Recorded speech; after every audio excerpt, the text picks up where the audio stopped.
All right, today guys, we're going to be looking over part one for the project for exercise 3. So that's looking at project specific techniques today. So part 1 will include looking at things like masking and working with masking to correctly set areas for your projection object. And then the other part of what we'll look at today is working with audio. Both inside After Effects and working with it in a sort of loop effect with playing with Adobe Audition. So we'll do kind of a roundabout edit with playing with files for additional editing. But that's primarily what we're going to be up to today. I do want to show you a couple things before we fly around with that part, just to review what's going on in Blackboard. So inside Blackboard, whoops. Let me minimize that before I even start talking about it. So inside Blackboard for this section, just so you can see some of the things that are going on inside of exercise 3. It is split into, there are 4 parts of it. That's why I'm splitting it into 2 separate demos. Because the first part you really want to take care of sooner than later, which is working with the masking and working with your audio. And so the masking section that's listed on here just gives you some general instructions about how to set up your work, and then gives you instructions or basic ideas of which types of masks to use for different purposes in your design. There are links in here for video tutorials, even though the stuff I'll talk about today will be in a screen recording for you to view if you ever want to. But the additional tutorials are there in case you want to check it out separately. So there'll be 3 different types of masks that we look at today, or ways to show or block imagery inside of After Effects. So we'll review each of those first, and then after we're done with that, we will hop into the section about working with audio. So again, we'll talk about working with clips in the timeline, applying special effects, and then also making round-trip edits with Adobe Audition. And that'll pretty much be all that we'll be covering for today. So let's go ahead and get started with that. And when you're working in After Effects today, we will be using the demo media from the Project 4 Resources page. So if you have not downloaded that, it is located here under Project 4 Resources, and you just scroll down on the screen until you get down to where it says Demo Media. And that's the file that you want to use as far as the material assets we'll play with in class for this particular exercise. Okay, so back into After Effects. Now, and I'm opening a fresh file today to play with the composition. If you have a file from the previous demo to open up, you're welcome to open that. Now when I get in, I've already got a project initiated. I just need to start a new composition. So I'm going to go up to Composition from the timeline up at the top. And I'm going to go to New Composition. And from here, we're going to rename the composition to Main Comp. Your preset should go to Custom. And then your width and height should be set to 1024 for the width and 768 for the height. By the way, make sure to unlock the lock aspect ratio checkbox right there, so that you don't, so that you actually can separate the width and height values.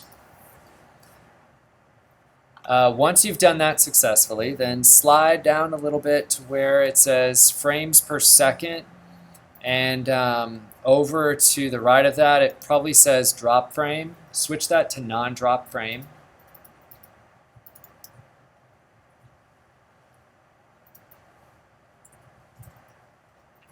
Once you have that set up, slide down to duration and adjust it to 1 minute. And that's just to give us some room to play today to see all of our audio.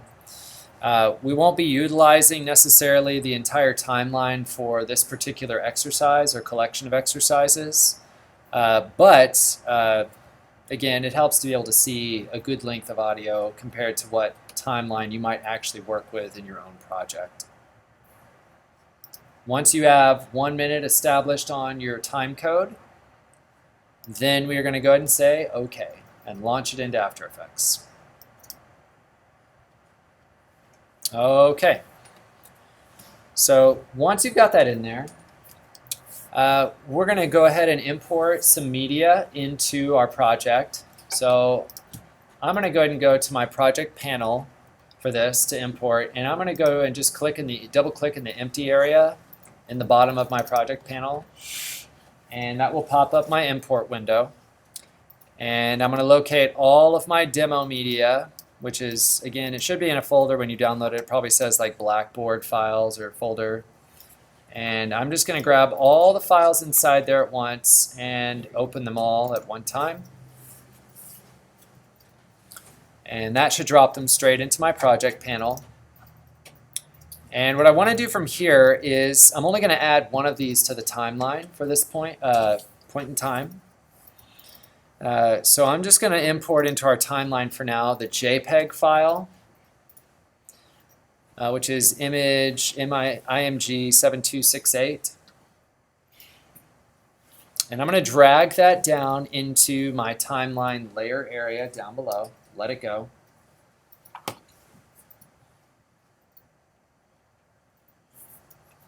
All right. Once you've got that dropped in, look over in your main comp window, and you should notice that that image probably does not fit inside of your comp window very well, right? You should notice that it actually extends above and beyond the vertical limit of the comp. If you're seeing that, or if you can't see it, right, like what if you're like this on your screen, like you're really zoomed in? You can use Command plus or minus to zoom in and out incrementally. If you have a roll wheel on your mouse, you can attempt to scroll, zoom in and out with your mouse inside the comp window. I'm just going to use the command keys to do this for now. But so I can see that the outline of my object is visible. Now, we're going to resize this to where the object, or the projection object in this case, fits within the comp window. So the first part of our exercise today, again, is working with masks, or how to operate and block out imagery for an intended projection object. So this image that we're working with actually acts as the reference photograph that you might use for a projection object that you're going to shoot video back onto. Again, when you're working with your own project, it'll be something different, obviously, but this will be that first step towards marking it off. So now that I've got this in here, there are a few ways that we can resize imagery inside of After Effects. You can try the freeform effect, which is just coming into the comp window, clicking and dragging on a corner, and then holding Shift to lock its aspect ratio so that it doesn't distort it. It's very important that when resizing an image that you do hold down that Shift key after you click and hold on a corner. If in After Effects, if by the way you do this instead, if you hold Shift before you even click on a corner, After Effects doesn't know what to do. It just kind of dumbs out and doesn't let you select anything. So you have to click and hold on one of those corner controls first, and then hold Shift to drag. If you get that out of order again, you'll notice immediately because you can't do anything. And that's just kind of a flexible way to do it on screen. When you're done, let go of your mouse first, then your Shift key, and you're good. Again, you don't want to distort this image. It could ruin your projection mapping alignment when you reproject your video if this is ever so slightly squished compared to the actual model. So it must be consistent. All right, it doesn't really matter if it's centered because this is not taking up the whole comp space. Notice how we have black bars outside of it? That really doesn't matter. And I'm trimming it up to where just the model fits inside the window to take care of, or to make most use of the entire projection space. All right, now we've got it set. Cool. The next thing we're going to do, we are going to set up our first primary masking layer for blocking out all excess imagery outside of the perimeter of our object. Our target here to project on is just the object surface, or the sculptural surface. We don't want the wall, we don't want the stand, we don't want the floor. We want all that stuff to not have any projected imagery on it. So let's start by getting a shape layer designed on screen that will act in place of a mask. So to do that, the easiest thing to do is just deselect your layer first by clicking down in the empty area below your layer. And then we're going to come up and we're going to use the pen tool from the toolbar. And what I want you to do, if you recall from working with masking like in Photoshop, we never work from, 90 miles away from our image. Always zoom in closer so that you can get the details down well, like when going around the perimeter of this object. So I'm going to do Command plus until I'm about at a 200% zoom level. And again, you can notice your zoom level down at the below your image. There's a little drop down that says percentage, a number and a percentage, and that's your zoom level. So I'm just going to come into a 200%. And if you recall, for navigating around on a zoomed in image, you can hold down spacebar, and it will convert your tool temporarily to the white navigation glove, and then you can click and drag to move your screen around. So I'm going to pull it up to the top and start up here. All right. So as with using the pen tool as normal, you have to set a first vertex point, and then we'll move our way around. Now we are working with a very convenient object. It is very geometric, very easy to go around. You and your design, however, may not be that way. It may be more organic, more rounded off, or strangely shaped. And that's okay. It just means that you need to use more anchor points or more vertex points in case of After Effects, and using more rounding as you go around the object. But for us, we're just going to start with this. So I'm going to start by dropping my first point at the corner, and then I'm going to extend across to the next corner, and I'm just going around the perimeter. Now, here's something to keep in mind as you go around. If you start going and you notice that After Effects is automatically applying a fill as you go, like a fill color, if you're working with the defaults on your screen, it probably shows red. If that red is popping up, we need to turn that off so it doesn't obstruct your view. So go up to the top of the screen up here and see where it says the word fill in blue. Click on that. And then choose the option on that pop-up menu, and make sure you click on the word fill and not the little box next to the word. There are two different menus that will pop up. Make sure you click directly on the word. But switch it to no fill, which is that strike through box. That way you only see the stroke outline as you go, and that'll make it much easier and more efficient. Now, key thing, once you do that, you need to be careful because it may have deselected your line you started. If that happened, which it did with mine, maybe, you have to click on the endpoint that you ended with, and then you can continue with drawing your pen line around your object. Now again, remember, you don't want to click and drag with the pen because that will create rounded edges. Instead of that, just click and drop a point because we're just doing a simple geometric form instead. So this is much less labor intensive in terms of carving it out from the image background. Again, I'm just navigating around it using the minimum amount of anchor points possible. After Effects does process a lot harder when you have to add more anchor points to something. If you start animating and previewing in the system, that actually slows down the processing a bit. So only put anchor points at corners or at the tops of hills if you're rounding things off. But use as few as you need to properly outline your object. Okay? Go all the way around and make yourself all the way back to your first point and fully close the shape by re-clicking on your first point. Again, when you're going around, make sure that you've turned off your fill color. Otherwise, you're going to have that kind of annoyance of a fill overlapping your imagery. by going up to the word fill at the top of your screen and switching it to no fill. And that'll save you a lot of trouble visually. Okay, so establishing the perimeter is a big deal. This is just to get the whole surface under control for us. So your particular object design, if it's just one big surface like this, that's all interconnected, then great. If it's several separate objects floating right in front of, or just floating or sitting on their own, again, you'll want to go around each of them inside of this same layer with separate outlines. Now, all these objects are part of a singular interconnected object, so I don't need to worry about individual forms inside this space. All right, now that we have that on, now we can turn the fill color back on. So go back to the word fill and click on fill and check the box or select the box that says solid color and say OK. And then I want you to switch your fill color, that little box next to the word fill, and switch it to solid white. Here's how you can know that you actually selected solid white, besides dragging around this little circle into the upper left corner, is make sure that the RGB values are each listed as 255. Numerically for a computer, 255 is understood as pure white,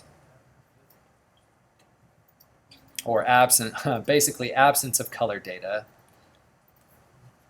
So make sure those are all set for 255 and then say OK.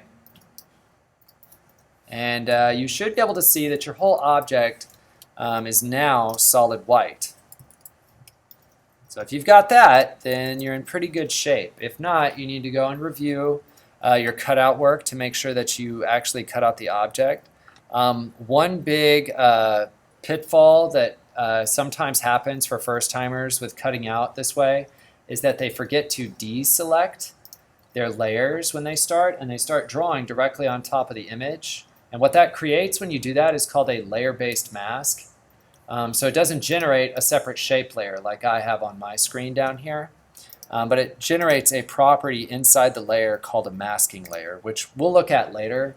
But you'll know you did it wrong if it doesn't allow you to fill in the mask, or if you don't get fill options up at the top. Okay, now that we have that set up, we're going to go ahead and use what's called a transfer mode to change the appearance or use of this shape layer.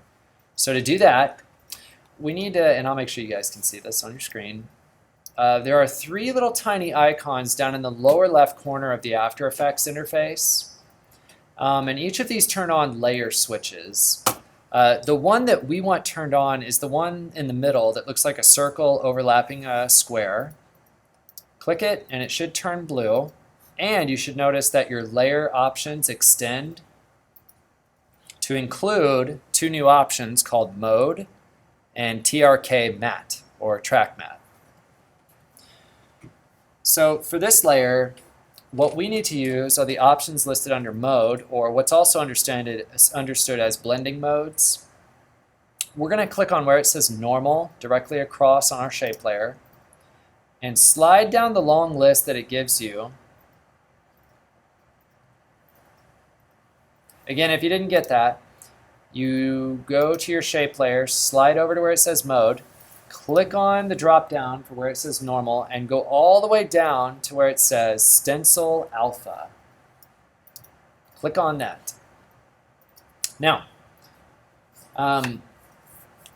assuming that you've done everything correctly, right? Like you actually had a white mask or a white shape over your object, Stencil Alpha is a really kind of interesting effect, wherein that it uses all of the white color information inside of the layer to convert into a masking whole.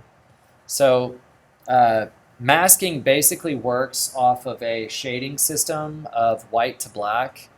And anything white makes a pure cutout whole. Anything in between will make kind of a halfway blend, and then black is no whole at all. Is how it's understood. So when we use Stencil Alpha, it actually uses it as a complete cutout. It affects every layer listed below it. So what this does for us is this layer now acts as the basically kind of like a a cancel out layer for all other imagery below it, so we can't have imagery bleed outside the lines on accident from our projection onto the background. So it's a container, you can think of it that way. So smart thing to do after you play with layers inside of After Effects is to rename them so you know where to navigate stuff, because it will get confusing in here very quickly. So to rename a layer, we're going to Control left click on the layer name. So I'm going to Control left click on the name of my layer in the layer stack, and I'm going to slide all the way down and go to rename. And what I'm going to call this is top level mask. And the reason I'm doing that is so that I recognize it in my stack as needing to be the top level layer, masking layer. Because when you start generating new layers in After Effects, they always appear above everything else that you've already made, which can be kind of annoying. But you have to make sure that this is in the correct order. Stencil Alpha, that mode that we added to this layer, again, it applies to all layers below this layer. So it blocks out everything on every other layer related to it. All right, so make sure you rename that layer. And again, you can always review your masking work after you convert it to Stencil Alpha to see the quality of it, make sure it looks good, that you cut it out well, or mostly well. If you ever need to go in and clean it up, you can always go back to the mask, and you can click directly on the anchor points with the tool, with your pen tool active if you're doing it. So I just reselected my layer from my layer stack, and then I came into my comp window, and I'm going to click directly on one of my anchor points to reactivate it so that I can reposition it if I need to. And that's just to clean up the mask work. Again, review it as needed. Cool. Okay, so we've made our first mask. This one's important to have at the very top, always. And it's the very first one you ought to make before you start generating the other pieces. So now what we need to make, we're going to start making masks that cover up the other respective regions of this object surface. So to do that, we're going to use what's called a track mat. And track mats are a little bit more flexible in that you can have the mask independent of the imagery that shows through it on two separate layers. So what that really allows us to do is keep our mask, if we want to, static and never move, and then our imagery behind it can be animated to do whatever we need to that shows through the cutout.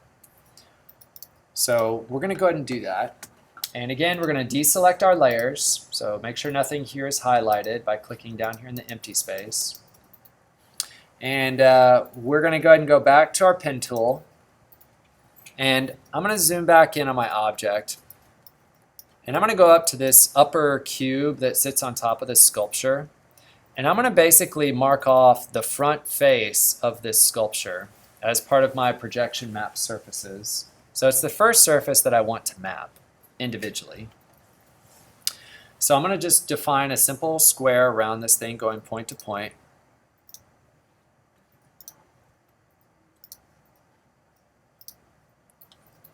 Again, make a complete shape when you trace around it. It should be pure white because, again, that was the color we used last with our pen tool. So it's automatically assigned, which is great. And after you generate it, go ahead and rename that layer. Kind of get in the habit of this.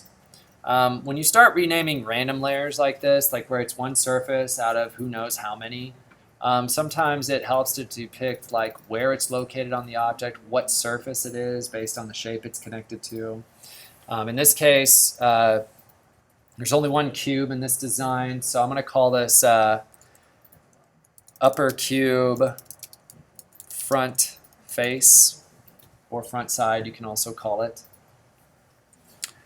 But it is important that you differentiate the names of these masks, because you are going to have probably quite a few of them possibly for your overall image design. And you should be making a mask for every separate surface that you design or that's present in your physical object. All right, once you've got that layer established, now what we're going to do is we're going to actually put into our design what's called a placeholder solid. We're going to do this for future purposes when you design your own masking work over your own reference image. You will want to prepare that for a testing day to test out your masking work up against your object for reprojection prior to critique day. Question? Is that going to be in class, the testing day? Yes, it will be in class. So. And then Wednesday we have to have them to take this reference picture. Correct. Yeah. And yes, testing day will be held in class. So fear not, unless you're not here. There will be a second testing day that follows that in the event that that occurs. So some of you may have a second chance for that, but you should bring it on the first day so you can have it out of the way.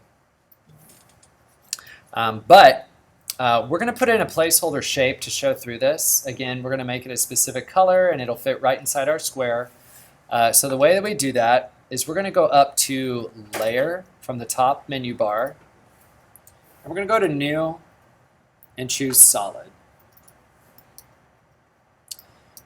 What a solid is in After Effects, it's kind of a layer that's used for lots of different reasons. Sometimes people use it to apply a filter to that they can stack on top of multiple layers in After Effects, or use it as a solid background color for animating graphics over. And for our purposes, again, we're using it as a placeholder today. What I want you to do is go down to the bottom where it shows the color swatch, which is probably kind of dull and gray on your screen. Switch that out, click on it and give it some sort of bright color to play with. I don't care which bright color it is, so long as it's not dim and dirty. All right, go ahead and choose that and say OK. And then we'll say OK on that. Now, depending on what order your layer appears in your stack, yours might look like mine. Where it just kind of fills in the entire comp window, and that's okay. And yours may appear underneath another layer, and that's okay too. We're going to move it around anyway. So what I'm going to do is go down to my layer stack, and we're going to put this directly below the masking layer that we just created. So locate your upper cube front face layer and drag your solid layer directly below it. And you want to position it right underneath for starters. And you don't really need to rename the solid for our purposes. Remember, it's just a temporary placeholder. Also, when you've done that, we need to get our top level mask back on top because now I've got stuff showing all over the place in my background. So I'm going to drag my top level mask back up to the top of the stack. And that should show, again, the cutout for the entire object again. So everything's constrained to it. All right. Now here's where we create the track matte for this green solid. So to do that, what a track matte does is that it references the layer directly above it to create the cutout from. So you must have the transfer switches mode turned on, which we already do. Which is this little button again down there in the lower corner of the interface. And I want you to slide over to the right of your solid and look for where it says TRK matte. And you should see a little pull down below that for your solid that says none. Click on that where it says none. And you should have an option that says alpha matte, and then it has quotations, the name of whatever your upper cube mask is. And mine says upper cube front face. You'll notice they all say upper cube front face, and that's how a track matte works, is that it only references the layer directly above the one you're working in. So I'll use that, upper cube alpha matte. And once I activate that, my solid is now constrained to that little shape region that I drew inside my upper cube front face shape layer. And now what we've done is we've just created our first mapped surface of our object. Now that's pretty easy for that part. Now we can go, like part of the exercise is we want to go all the way around this object, or with your own work, you'll want to go and map out every single individual side or shape or face on your object so that you have all your masks established, and so that you have something to properly align the projection with when it comes to repositioning it on the physical object later. So we have one marked off. I'm not going to go through the whole object today. I do want to talk about one other method that you can play with when doing this, just strategically for yourself, is that sure, you can map out all of the individual surfaces, but if you want to coordinate multiple surfaces together to show a single image through, you'll want those to all be drawn on the same layer together. So if you want to do that, deselect all your layers again, go back to your pen tool, and this time I'm going to come in and I'm going to actually draw around several facing shapes on my design that I want to define as part of a masking group. So I'm going to start with this little face right here on the top, and I'm just going to draw around it. Again, just defining its corners and edges.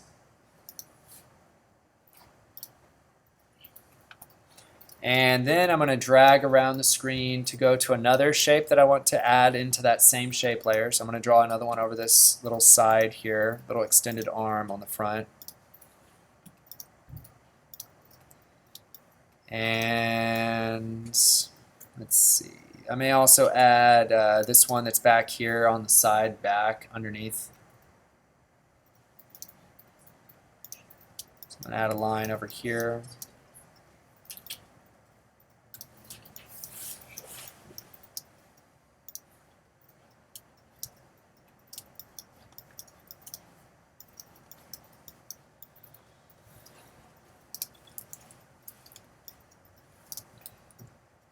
And let's just say that that represents a group of shapes that I want to have a part of the same mask.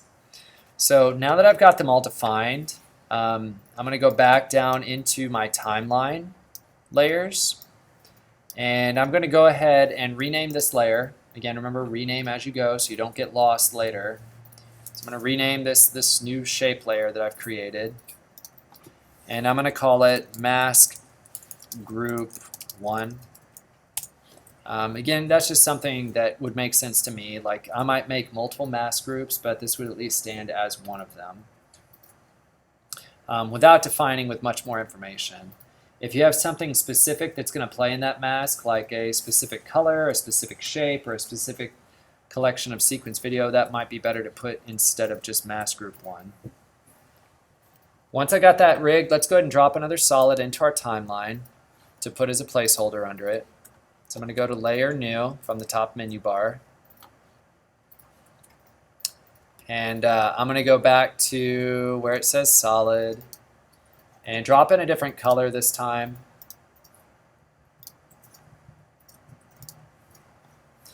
And again, rearrange the position of your solid layer in your timeline to where it appears below the layer you want it to be affected by.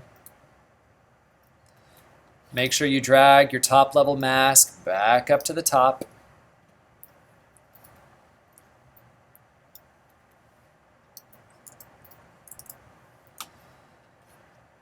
And if your screen looks anything like mine, it's starting to look like Russian constructivist art, so you'll be on the right page if that's where you're at.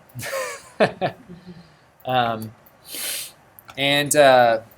again, we're going to take this mask, the red solid, in my case red solid, for this Mask Group 1, and I'm going to change its track matte. Again, that's coming under where it says track matte. And I'm going to switch it from none to alpha matte Mask Group 1.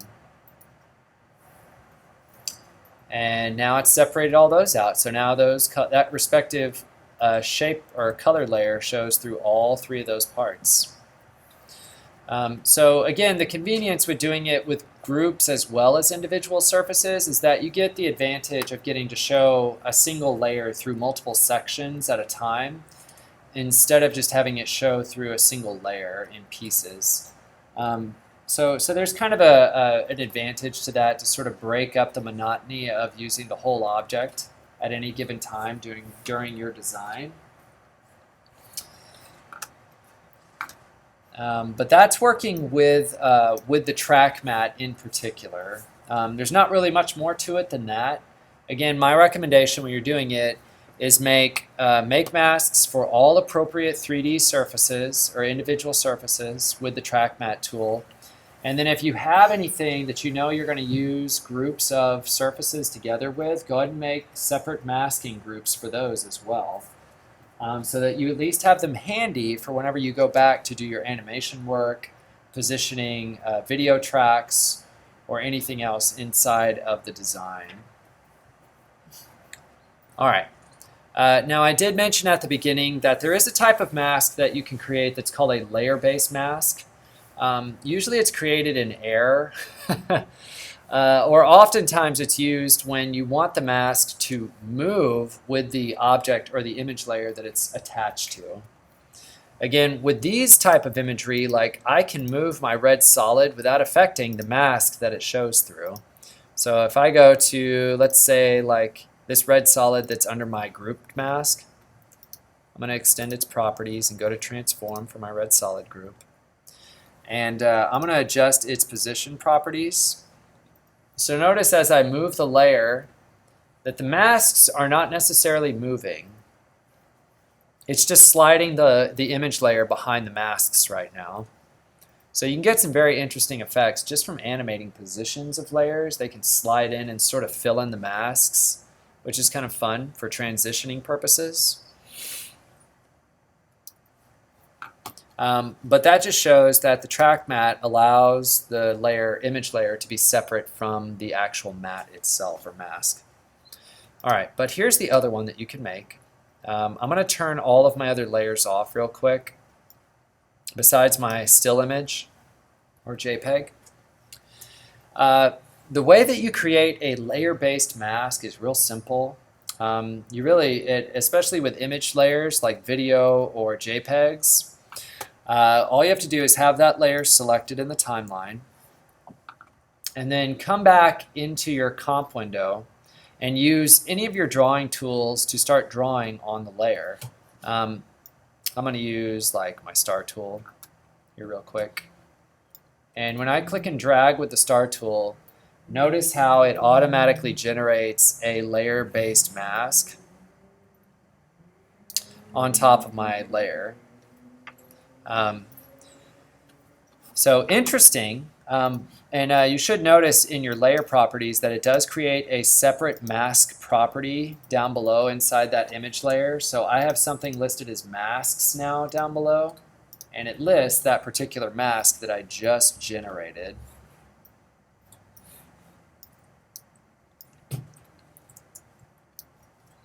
So if I want to actually adjust the mask, I can.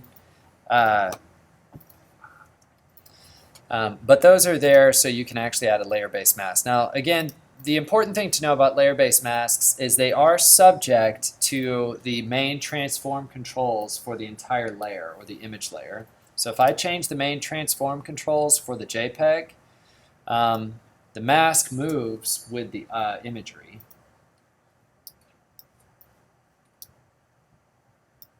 No matter what, which again is great if you don't mind if you want the mask attached to the object to cut it out into a unique form.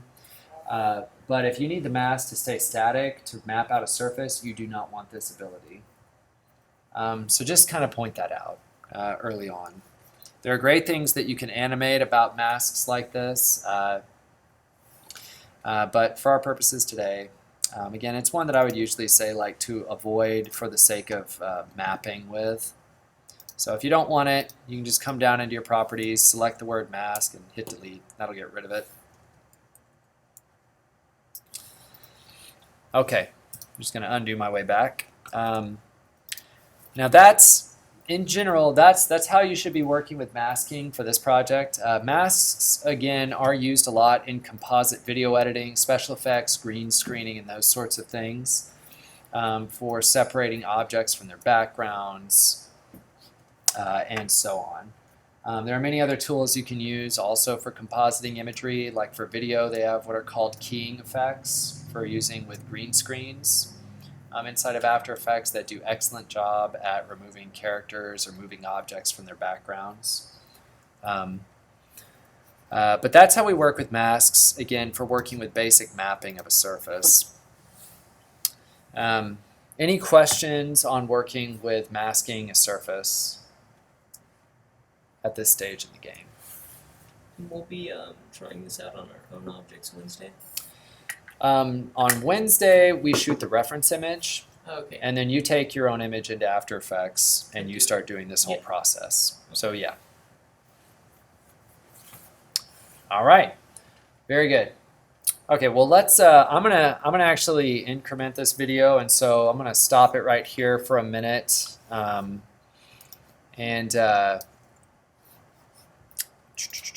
when we come back, we're gonna actually look at how to work with audio inside of After Effects and how to make a round trip edit in Audition.